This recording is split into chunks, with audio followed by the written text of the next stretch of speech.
This nation was founded on the principle that all men are created equal. We hold these truths to be self-evident. That all men are created equal. I'll tell you what freedom is to me. No fear. I mean, really, no fear. Created equal. This is Created Equal from WDET in Detroit. I'm Stephen Henderson, and I'm here in the studio with the show's producer, Kerry Jr. II. Good day, Stephen. Hey, Kerry. How you doing? I'm good. How much of the Democratic Convention have you been watching so far? I've seen mostly kind of the clips from the earlier part. I tuned in a little bit more for Governor Tim Walz's speech. So just hearing a little bit about the messaging and learning more about what the kind of the star-studded convention, I should say. They've got a lot of heavy hitters, former politicians that they've got attending, but that's pretty much it. How about yourself? Yeah, I've been paying pretty close attention. Yeah. I mean, the conventions, many years I would be there, watching more closely at both conventions. This year, I have decided not to go. I heard from someone yesterday that the bus ride down to the convention took 2.5 hours. Oh, wow. Because of all the logistics and stuff. I mean, these are much bigger events than they used to be. I don't care for all of that kind of rigmarole, so that's why I don't go anymore. The rigmarole. But I am paying a pretty close attention to what they're doing. Yeah. You know, I think the word that pops into mind when I think about the convention this week is energy. There's a lot of momentum that they seem to feel in the convention hall. That's maybe a little more intense than it is in some other years. Yeah, I think so. I mean, once they had the candidate switch and President Biden withdrew and Kamala Harris joined, we saw the initial enthusiasm from the party itself about rallying around Vice President Harris, and then it's kind of swelled into, rolled right into this convention as well. And then when you have former President Obama, Michelle Obama, speaking on Tuesday, you have Kenan Thompson coming out doing a comedic rendition and interpretation of Project 2025.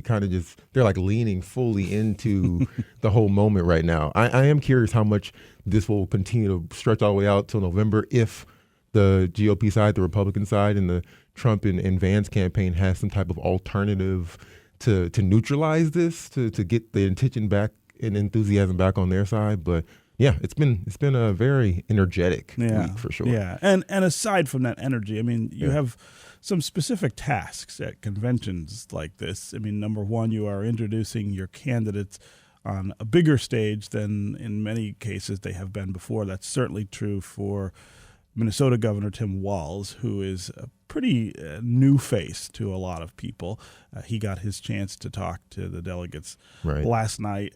But for Kamala Harris, who is the current vice president, it's not so much about introducing herself as it is about distinguishing herself, right? Distinguishing herself from Donald Trump, of course, who would be her opponent in the fall, but also trying to draw a little distance, I think, from President Joe Biden and the parts of his performance over the last 4 years that have not been terribly popular. This struggle with inflation, the criticism, the sharp criticism over immigration, and of course the current war in Gaza, which has split the Democratic Party pretty profoundly. How does she handle those things? I think is what's kind of hanging over the convention, and that's what we want to talk about today is what's happened so far in Chicago and what we expect as Kamala Harris gets ready to address the delegates later today.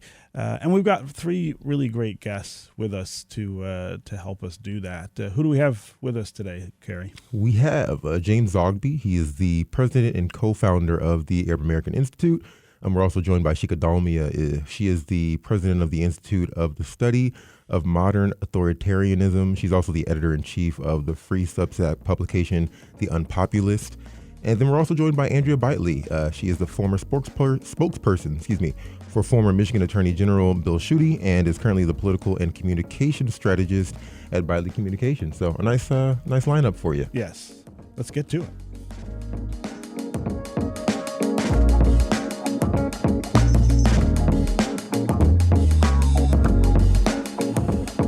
All right, James, Shika, and Andrea, it's great to have all three of you here with us on The Created Equal. Welcome to the show. James, I want to start with you. And, of course, this is the first time I've got you here with us, with our listeners here in Detroit.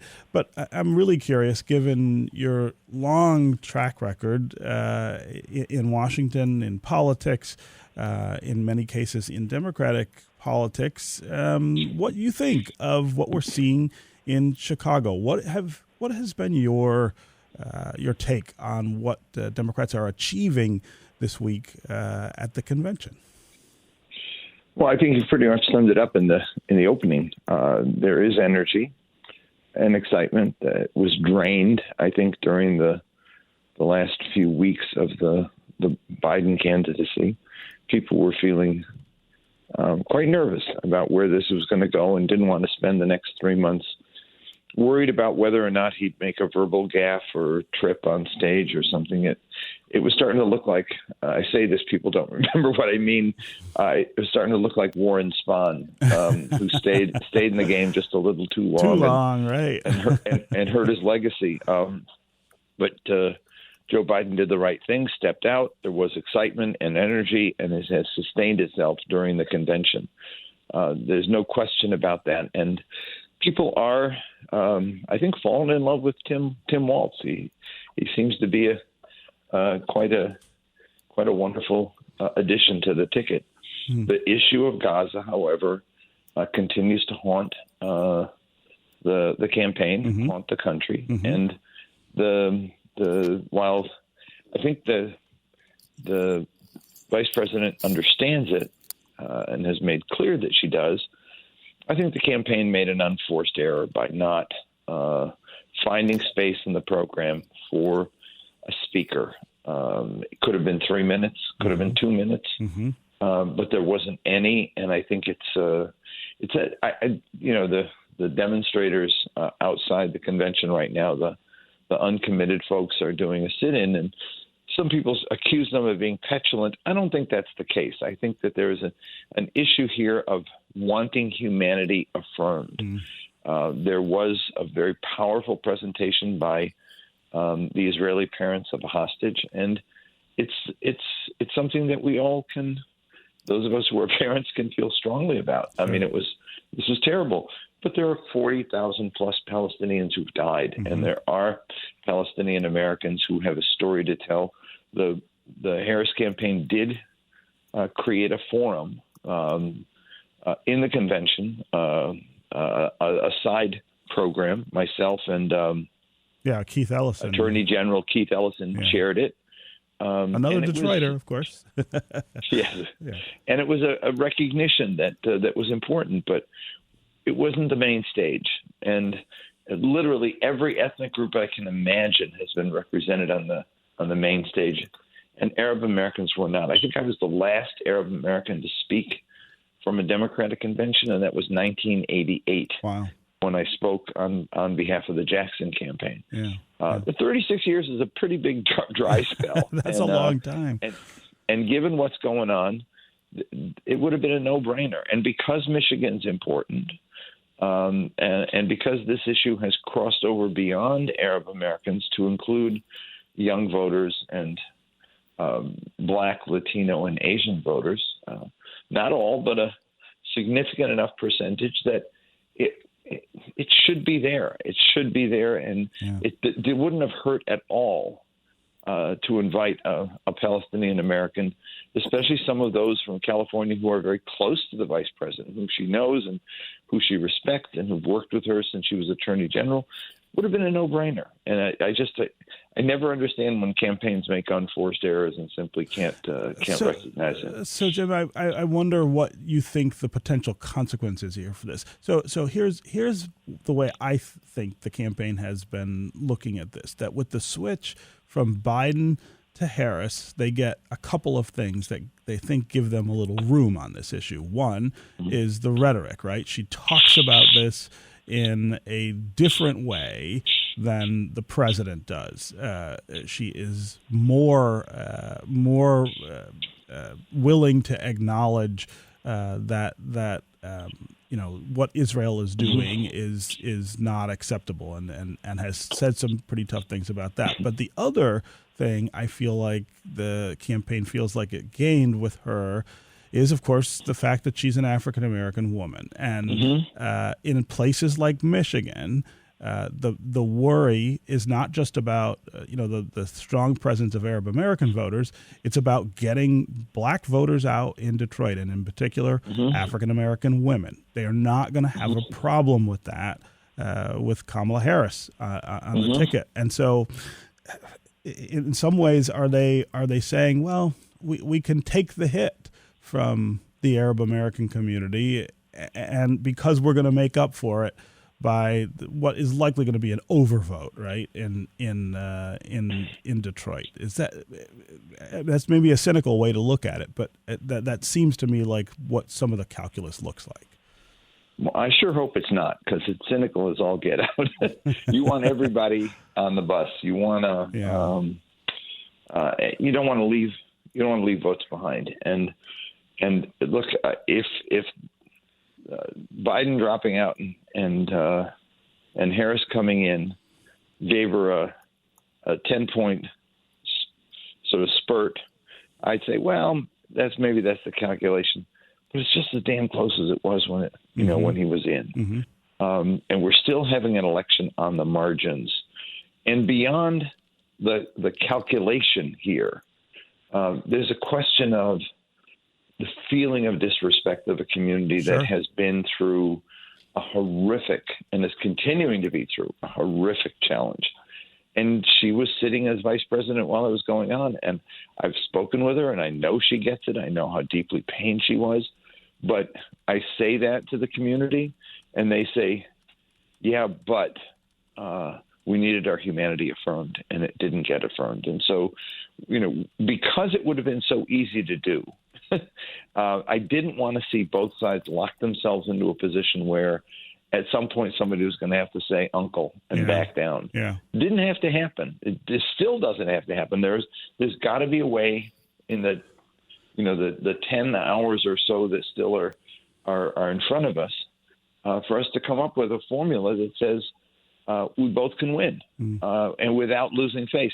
And frankly, having a Palestinian voice on that stage, or some other way we find to figure this out, is not going to cost her any votes. There's nobody in the Jewish community who's voting for Kamala Harris right now who's going to say, oh, my God, she recognized the humanity of Palestinians. I'm not voting for her. That's not going to happen. But there are some votes you might lose by not recognizing that humanity. And it's not that they're going to vote for Donald Trump. They're not. Right. And there's, some of the responses to some tweets that I did. I guess you're not supposed to call them tweets anymore, but whatever the hell you call them. I don't know what you call them. You're all Hamas people or whatever. And there's just sheer bigotry. The reaction is bigotry. There's nobody saying you shouldn't have a Palestinian speak because of some reason other than the fact that I hate Palestinians and you people aren't human and you're all Hamas supporters. That's the stuff they're saying. If the campaign wants to snuff that out, if it wants to create a situation where they say there's humanity on both sides, then let's figure out a way to do it and just get it done and put it behind us so that we don't end up in a situation where we say, gosh, if only we had. And it's not, like I said, it's not just a question of victory. It's not just a question of bringing votes to the table. It's a question of starting off an administration with on the right foot. There's a moral imperative here that right, and a political imperative in the sense that why end up being in a defensive position when you don't have to be? You're riding high. You're sitting in a good place right now. Don't make any errors that you don't have to make. Andrea and Sheikha, I want to bring you into the conversation here. Andrea, you are a Republican, and so I'm super curious about how you have taken in all the things that are happening in Chicago this week. What do you make of the case the Democrats are making to the American people? Yeah, I think they're making a case that they are the rational, normal party. Sheikha's laughing, but yes, that is the case that is being brought forward. Quite honestly, Tim Wall's speech last night with his football players, and the lead-in and his beautiful wife and his children. It felt like Norman Rockwell-esque. It felt very highly patriotic in a way that, as a Republican since I was a child, I feel like we used to be like that. And it has moved over to the Democratic Party. The Democratic Party has embraced the USA chants, USA banners, a red, white, and blue, love thy neighbor attitude. It's a very different Democratic Party than we've seen in past years. The anger from past Democratic events has sort of transferred to the Republican Party. And the Democrats have really gone about this in a positive, patriotic way. Yeah, well, so I was really interested when Tim Walz was talking last night at the things he kept returning to that that were going to connect with just really average voters. The number of times he used the word neighbor, for instance. I don't know that I've seen a political speech at a convention where people talk about their neighbors as much as Tim Walz did. And it occurred to me that was the way you used to hear Republicans try to connect with people at conventions. The 92 convention, which I remember very distinctly, this contrast they were trying to draw about ordinary people, and that's gone from the GOP. Yeah, it feels like the Democrats have really taken the centrist, the patriotic, we are the proud Americans, we love our neighbors, we love our friends, we respect everyone. That mantle is now firmly wrapped around the Democratic Party in a way that it never has been before. So Andrea, does that mean for you a vote for Harris Walz is possible? Is that what you're hearing from other Republicans who feel and think the way you do? Yeah, so it's funny. I actually had a column published in the Detroit Free Press this morning, lining up how Kamala Harris can win my vote. 5 points, and one of them is just being normal, and not being weird. Maybe that's a Democrat talking point right now, not being weird. But the reality is, I just want someone who is not going to fall into that personal politics trap where it's all around one man, and in a sort of sycophantic way. One thing that has been really clear, it was especially clear last night when we heard from the almost VP nominees. You had Buttigieg up there, you had Wes Moore. They were able to tell their stories in a really unique way. Loved what Secretary Buttigieg, which is really hard to not call him Mayor Pete. But he is such a gifted storyteller. Yes. Telling his, for lack of a better term, very traditional home life with his husband and their kids, and just trying to get macaroni and cheese on the table. But then you have the twist to where he's a happily married gay man, which, 99% of that story would apply to 99% of Republicans that are considering voting. And then, there's this, oh, hey, and by the way, my husband and I have been married for 6 years. So it's a very, very good story from him to be up there. And Wes Moore talking about his military service. Sure. It was just a great patriotic, pro-America feeling event. And if I can just get back to something that Mr. Zogby brought up. So the real heart and soul of any political convention is that you are there especially to support the candidate. Yes. And what the uncommitted movement has done over the past 3 or 6 months has been interrupt President Biden, Vice President Harris. And if I was planning the convention, it would be very hard for me to reward interrupting behavior on a scale where they are going to be on national TV. In Romulus, we saw after Vice President Harris had met with folks, there was still an interruption at the airport rally. Yeah. So I would imagine, as the convention committee and the party planners, we're already, moving towards what a new convention was going to look like. I mean, you have to imagine the Biden convention was going to be a little bit dour, a little bit sober. Yeah.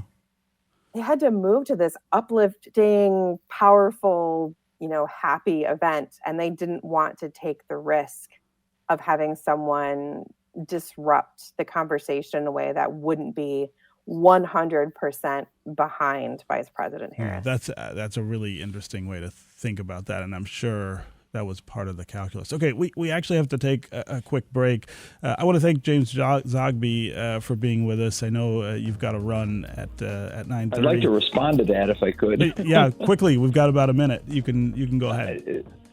They had talked about the speaker. They had talked about someone who has known Vice President Harris since she was in San Francisco, and who was agreeing to be scripted. They just wanted their humanity affirmed. They weren't there to disrupt. They were there in the same way that the Israeli family was there, to simply tell their story. And you can't call that Israeli family story uplifting. It wasn't. It moved people to tears. The woman who wanted to speak about the issue of Gaza wasn't going to disrupt. She was going to speak about how she was confident that Vice President Harris understood. This was an error. It shouldn't have happened, and it would have been to her benefit, the campaign's benefit, to have made this space possible. That. Yeah. Thank you. Yeah, Okay. James, I really appreciate you being here. I know you got to run. Sure, thank you. We're gonna take a quick break, and when we come back, we're gonna continue talking with Andrea Bitely and Sheikha Dalmia about the Democratic National Convention in Chicago. We want to get going with you, the listeners, as well, on the phones and on social. Give us a call. How much are you paying attention to what's happening in Chicago? What did you think of Tim Walz's speech last night, connecting with people about neighbors and freedom? We're going to talk more about that as well. 313-577-1019 is the number here. That's 313-577-1019. You can also go to Twitter, #CreatedEqual, or @WDET. We'll be right back with more Created Equal.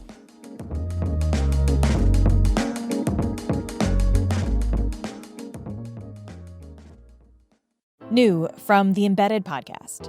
Female athletes have always needed grit and talent. But for decades, they've also needed a certificate. There was chit-chat about, is that really a woman? And even now, they're still being checked and questioned. Their story is the newest series from CBC and NPR's Embedded. It's called Tested. Listen wherever you get your podcasts.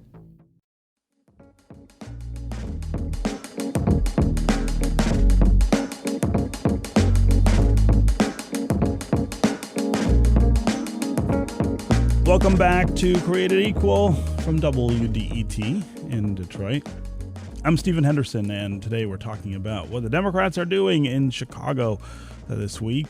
We are on day 4 of their national convention, where they are nominating Kamala Harris, who's the Vice President of the United States, and Tim Walz, who's the Governor of Minnesota, to be their candidates on the 2024 presidential ticket. We're talking about what we've learned so far in the first 3 days of speeches and activity at the convention, and what we might expect as we get ready to hear from Vice President Harris as she addresses delegates. We've got two really great guests with us right now. Andrea Bitely is the former spokesperson for former Michigan Attorney General Bill Schuette, and is currently a political and communication strategist at Bitely Communications. Also with us is Sheikha Dalmia. She is the president of the Institute for the Study of Modern Authoritarianism. She's also editor-in-chief of the free Substack publication, The Unpopulist. We want to hear from you as well. 313-577-1019 is the number here on the phones. Call and tell us what you make of the case that the Democrats are making to the American people this week. How much are you watching? Have any of the speeches moved you? We saw twin speeches from Michelle Obama and Barack Obama earlier this week, both pretty biting criticisms of what they've seen on the other side of the aisle, but also really pointed at the idea of uplifting, the idea of a different approach to government, to culture, to all the things that we really cherish here as Americans. Did those speeches move you? Did Tim Walz, governor of Minnesota, who really introduced himself to the nation last night. What did you think of how he did that, the things he said, but also the way in which he was trying to connect with people? Again, 313-577-1019 is the number. That's 313-577-1019. You can also go to Twitter and hashtag #CreatedEqual or at WDET. I want to start this segment with a little bit of the speech that Tim Walz gave last night in Chicago, a passage that I think really captures something the Democrats are trying to do, to define freedom in a really different way than we have seen Republicans try to define it in recent years. Let's take a listen. Because this is a big part about what this election is about. Freedom. When Republicans use the word freedom, they mean that the government should be free to invade your doctor's office. Corporations, free to pollute your air and water. And banks, free to take advantage of customers. But when we Democrats talk about freedom, we mean the freedom to make a better life for yourself and the people that you love. Freedom to make your own health care decisions. And yeah, your kids' freedom to go to school without worrying about being shot dead in the hall.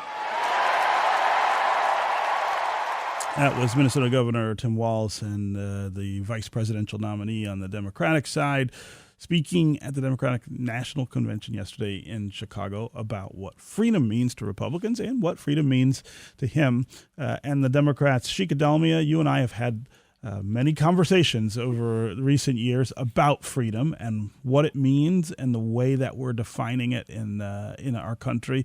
I wonder what you make of Tim Walz's expression of that contrast between what Republicans mean when they talk about it and what Democrats mean when they speak about it. Good to be back, Stephen. Yes. We have had many such conversations. And I think so far Democrats have a very hard task before them, and they've done it just about as well as they could. And I'll get to that in a second. But to Andrea's point, they've stolen the message of patriotism from Republicans, right? But they have also stolen the message of freedom from Republicans and given a meaning to freedom that is intuitive and moral in a way that the Republican conception of freedom right now does not strike people as such. So Republicans consider freedom to be the freedom to suppress other people's lifestyle choices, whether it is gays or childless cat ladies or, other things that individuals want to do. Whereas Democrats are zeroing in on individual freedom, which is really quite remarkable. Now, you can quibble with Tim Walz's, all the various talking points he listed in his conception of freedom. But the fact is that they want to empower individuals to live full, flourishing lives as they choose them. And that is extremely powerful. And they have attached that message to patriotism because freedom is a quintessential American concept. So from a messaging standpoint, I think they are doing this very, very right. But, Democrats have a structural disadvantage that Republicans don't. The structural disadvantage is that they have to win far more of the popular vote in order to elect a Democratic president. And Republicans can lose the popular vote and still get elected because of the electoral. We've seen that happen twice in the last 24 years. Exactly. Yeah. You've seen that happen twice. And, there have been 2 times in this century when Republicans lost the popular vote and still won the presidency. And that has consequences for how the two parties are playing out their strategies, right? Republicans are basically driving down on their base. They are not trying to really broaden their coalition. they are simply trying to appeal to a very, right-wing base. Whereas Democrats have to expand their coalition. They have to expand it in every way, not just ethnically, but religiously, and also appeal to independence in a way that maybe Republicans do not. And you are seeing this play out on the stage at the Democratic National Convention. Their message of Democrats is inclusiveness. Their message is, you're okay, I'm okay. They are trying to appeal to various religious and minority constituencies. And what is really striking to me about their strategy is that they are actually, talking about class more than identity.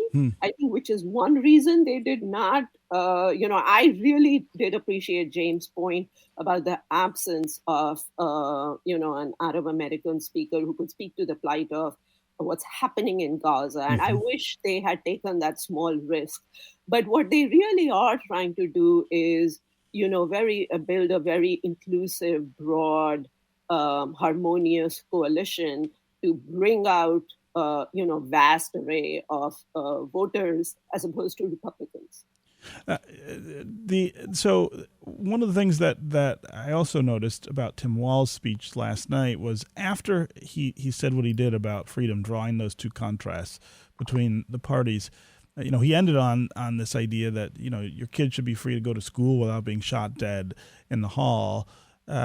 And then he went on to talk about guns and gun rights. And he made, I thought, a really interesting point about the Second Amendment that, he's a gun owner, he's a hunter, but he sees that right in a way that that's different from Republicans, that it's not unlimited and that it's got to be kind of constrained by safety. And I thought that was almost a brilliant stroke in the sense of trying to take again away from Republicans an issue that they have kind of owned for a long time and put it in Democratic terms to say we're not trying to take people's guns away for no reason, but we are trying to do it where safety is kind of paramount. Yeah, no, I thought that was, brilliant. I think the brilliance of picking Walz is that culturally he's very close to the median voter, right? He is pro-choice, but not in a shrill way. He's pro-guns, but in a sensible, common sense way. He is, pro-gay, but it's not like, he's, he's just sort of naturally inclusive. He's not carrying that as a signature issue, right? So he is positioning himself on all these cultural issues in a way that any median voter can relate to him. He's the normie. He's just this decent guy who extends his humanity to everybody, which, is not only a good political message, but I think this is a message that this country sorely needs right now. And I think they are, their strategy is to get to the median voter, to get as many voters out, as many independents and swing voters out, and let Republicans try to just drill down on their base strategy to get their, core constituencies out. Yeah. I want to play one more clip from Tim Walz's speech about freedom and the way that Democrats are trying to frame it before we move on. Let's hear what he says about reproductive freedom. We also protected reproductive freedom because in Minnesota, we respect our neighbors and the personal choices they make. And even if we wouldn't make those same choices for ourselves, we've got a golden rule. Mind your own damn business. Mind your own business, Tim Walz says. Andrea Bitely, again, I think a lot about the 92 Republican convention, which was really the first time that the lean into the culture war aspect of the party was on display, and in particular the speeches by people like Pat Buchanan and Marilyn Quayle, who was the wife of the vice presidential candidate. The things that they were saying about Americans and the divisions that we have. It was such a contrast to the way that someone like Walz is talking about it now. I mean, he's still talking about division, but he's talking about it in a broader and more inclusive way, I kind of feel like. Yeah, he's doing it in a very pragmatic and, for lack of a better term, Midwestern way. Mm-hmm. He appeals to this broad swath of us sort of in the middle, with the way he speaks, the way he carries himself, the way he's getting back to that neighbor statement. My neighbor's got a different political sign or a different view on things, but we still agree to shovel the driveways together. That sort of respectful disagreement is where Tim Walz is going with many of his comments. Mm-hmm. You can have a gun, but you can also have a lock on it and keep it in a safe place. Mm-hmm. It's very, very Midwestern. Yeah.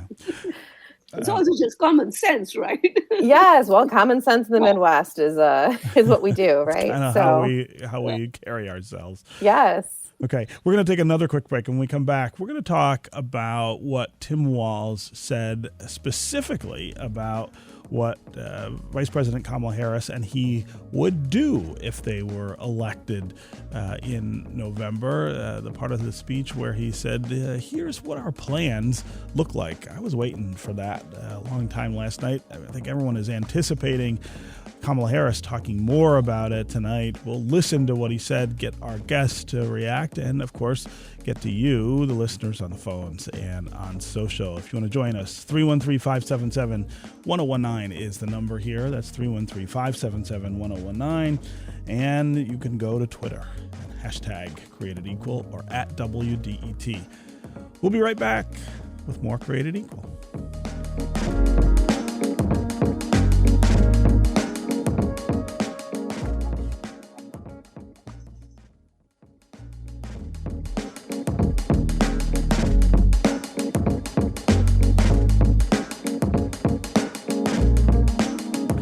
Back with more Created Equal from WDET in Detroit, and we're talking about the Democratic National Convention in Chicago. It is day 4 for the Democrats to make their case to the American people about Kamala Harris and Tim Walz, why they believe they should be the president and vice president after the November election. We've got 2 great guests with us talking about it. Chika Dalmia is the president of the Institute for the Study of Modern Authoritarianism, also is the editor-in-chief of the free Substack publication, The Unpopulist. Also with us is Andrea Bitely. She is the former spokesperson for former Michigan Attorney General Bill Schuette and is currently a political and communications strategist at Bitely Communications. Want to hear from you as well on the phones and on social. 313-577-1019 is the number on the phones. You can also go to Twitter, #CreatedEqual or @WDET. I want to start this segment with a quote from, or a clip from Tim Walz's speech last night in Chicago, where he talked about specifically the things that Harris and he would do if they were elected president and vice president in November. So this is the part, clip and save it and send it to your undecided relatives so they know. If you're a middle-class family or a family trying to get into the middle class, Kamala Harris is going to cut your taxes. If you're getting squeezed by prescription drug prices, Kamala Harris is going to take on Big Pharma.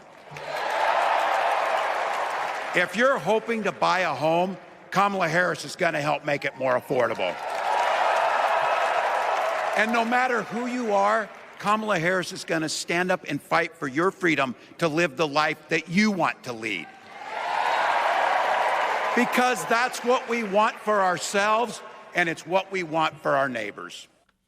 there's that word again, neighbors. He used it over and over in his speech last night. But, this was really the part of the speech I was waiting for, just to get them to be more specific about, hey, here's what we do in the White House if you elect us. Andrea Bitely, as you pointed out, you've got an op-ed in the Detroit Free Press today talking about what Democrats could do to win your vote as a Republican in November. I wonder what you made of that part of the speech where Tim Walz says, here are some of our policy priorities. It wasn't too specific, but it was aimed at the things that I think are on voters' minds. Yeah, it was definitely aimed at what's on voters' minds. And it was aimed at what is on the generic, moderate, potentially undecided, now that there's a new Democrat candidate. It's on that group of folks' minds. Those of us who are more deeply thoughtful on politics have been sort of wondering what Kamala Harris is going to do that's different than Joe Biden. And the reality is we still don't really know. One thing that in the past, this was a Hillary Clinton, Mitt Romney, several others were really big into the policy papers. And those aren't voter defining positions. Mm-hmm. But what I would like to see from Vice President Harris is how she is going to do some of these economic proposals. It's really great to talk about tax cuts for the middle class. Mm-hmm. Majority of us are middle class, middle Americans, having a little extra money in the pocket's a nice thing.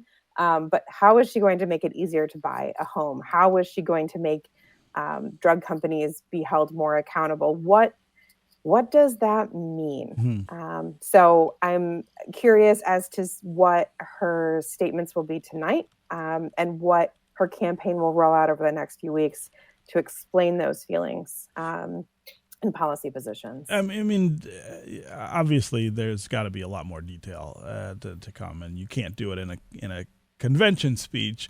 But if she were to focus on those things over the next few weeks, how important do you think, Andrea, that would be to you and maybe to independent voters and other Republicans who are just not ready to vote for Donald Trump? Yeah, I think they're hugely important. Explaining how you're going to put more money back into a voter's pocket is huge. Millennials, Gen Z are really struggling to make that one huge lifetime investment, buying a house. It's a giant change mm-hmm. in what previous generations. Baby boomers were able to buy homes at 20. Gen X was able to buy homes at 30. Mm-hmm. Millennials are looking at, if they're in a large city, 35, 40 before they can even save enough for a down payment. How is the Harris-Walz administration going to change that? How are we going to change the way student loans are done? There's so much that could motivate the typically unmotivated younger people to actually go out and vote. We have such a small number of people that aren't already committed to voting for the Democrats or the Republicans. It's really just getting people who weren't going to vote to go vote. Yeah. Shika, what do you make of what Tim Walz said about those priorities and, the detail that we're probably still waiting for here? Yeah. So, what was most interesting to me was not just what he said, but what he didn't say, right? So he did not focus on things like anything to do with identity politics, criminal justice reform, Black Lives Matter, social justice, any of that. And there's a reason for that. Those issues are culture war issues and they are inherently divisive. So he worked on an economic message. He emphasized the kinds of bread and butter issues that are on the voters' minds, as Andrea said. The question, so I think the priorities are great politically. I think those are exactly the kinds of goals that they should be aiming for if they want to win. The devil, of course, is in the details and the means that they are going to use. Now, I think Kamala Harris was off to a really terrible start on this when she started last week about price controls and, other really statist means to try and deliver, middle results for middle class Americans. They are already moderating that.